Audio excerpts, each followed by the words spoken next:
Estamos aquí, bueno, nun sitio emblemático, non? Ademais, hoxe a expectación é máxima, como podedes ver, o chamamento que fixemos tanto a Xunta de Galicia como a Diputación a abrir un novo proceso neste Teatro Cine Fraga, pois tuvo o seu resultado, non? E hoxe iniciamos estas visitas guiadas que nos van a permitir coñecer un pouco máis o estado actual no que está o Teatro Cine Fraga, pero eu creo que un pouco o obxectivo é volver a vista cara atrás, non? Saber interpretar de onde vimos. O Teatro Cine Fraga, como sempre dixemos, é un icono non só na parte urbanística de Vigo, sino na parte sentimental, non? Todo o mundo en algún momento da súa vida pasou por aquí a ver unha película ou a estar ou a disfrutar dun momento de ocio na sala de festas, na discoteca, e creo que, bueno, pues todo o mundo ten ese sentimento especial, non, cara ao que resultou o Fraga.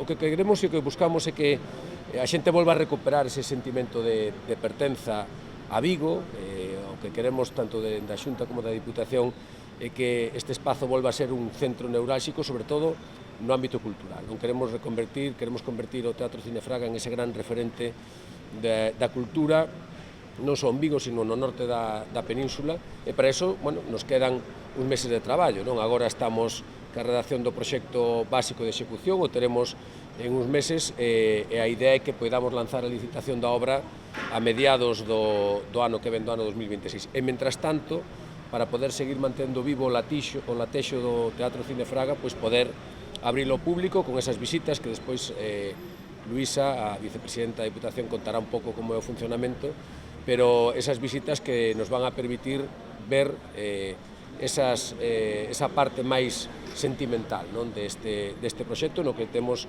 moitísima ilusión posta e no que estamos todos desexando, non, que sexa unha realidade. Así que, mentras tanto, sentilo, vivilo, coñecer tamén a parte da obra que xa está realizada e poñer en valor seguramente o que será unha das infraestructuras culturais máis importantes do noso país.